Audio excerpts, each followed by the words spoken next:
Hey there, welcome back buddy. In this video, we are going to learn about permission set groups and certain options like view summary, recalculation that are available in the permission set group.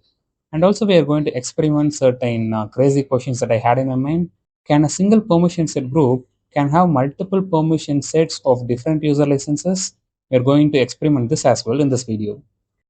Now to start with, permission set group is nothing but organizing your list of permission sets into a folder kind of structure and assign that group to the users instead of assigning individual permission sets separately.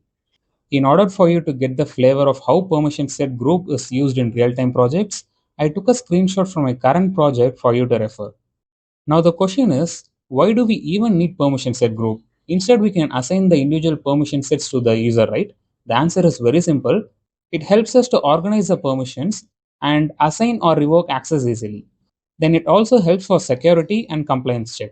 Let's say someone is asking, how come this user is having this specific permission? Then you can easily refer to the permission set group.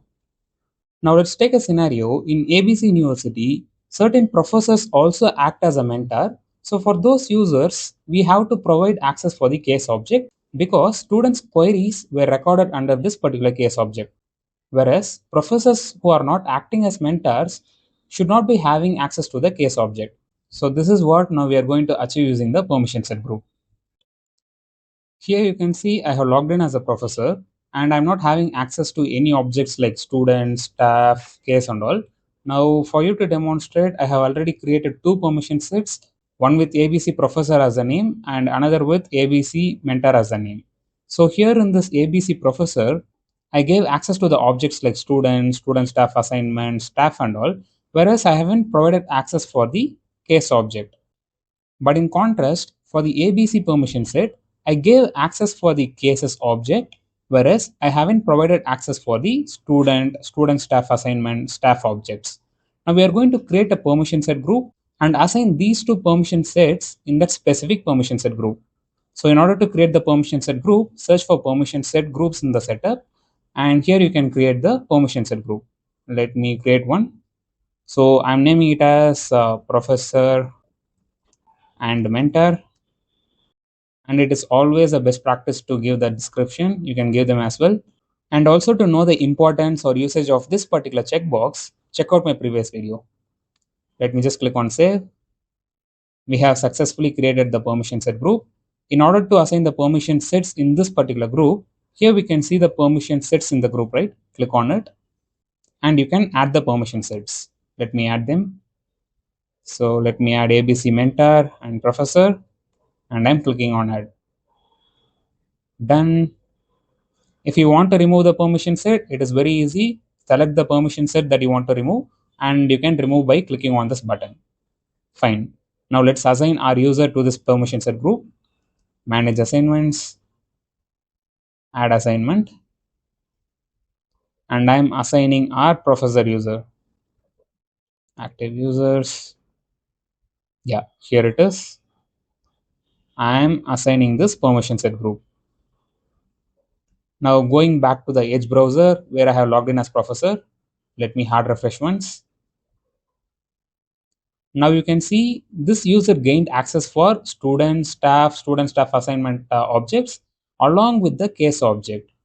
I hope now you would have got an idea how permission set groups will be working.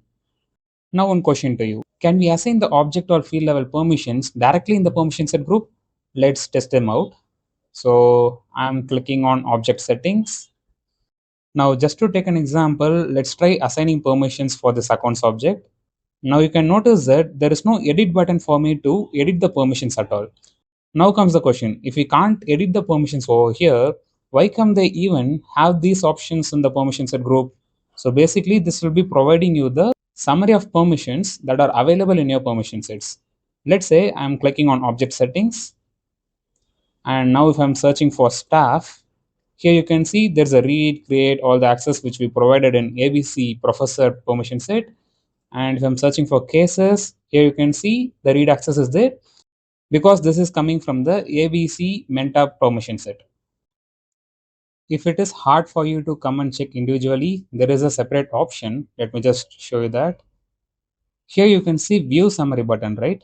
Upon clicking which, you'll be seeing this particular enhanced view where you can easily check the list of permissions that are available in this specific permission set group.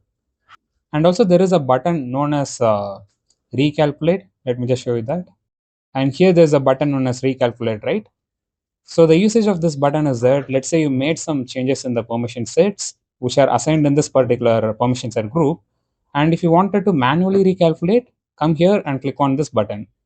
But one thing to note here is that in case of you make any changes in the permission set, Salesforce will be automatically recalculating the permissions. So if you wanted to manually do it, you can come here and do it so. And also you can track the status of recalculation over here. There are different statuses which are updated, outdated, updating, and failed. Updated denotes that the recalculation was successful. So in our case, when we just created the permission set group, the calculation was started and it was completed. And that's the reason we are seeing the statuses updated over here. Now coming to a crazy question that I had in my mind, let's say there are two permission sets which is having two different user licenses. Can we assign them to a single permission set group? Let's test them out. So in order to demonstrate that, I have already created two permission set, one with user license as Salesforce platform and another with user license as Salesforce. Let's try assigning these two permission sets in one single permission set group. For that, let me create one permission set group and just name it as test. I'm saving it. And I'm going to add these two permission sets in this permission set group. Add permission. I'm selecting them and I'm clicking on add. So what I actually expected is that Salesforce will be throwing an error because these two are contrast, right? Okay, fine. Now Salesforce just allowed us to create the permission set group. Now let's test whether it is allowing us to assign users to this particular permission set group. So for that, I have already created the user with user license as Salesforce platform. Now let us try assigning this front desk staff user to this permission set group. For that, let me just click on manage assignment.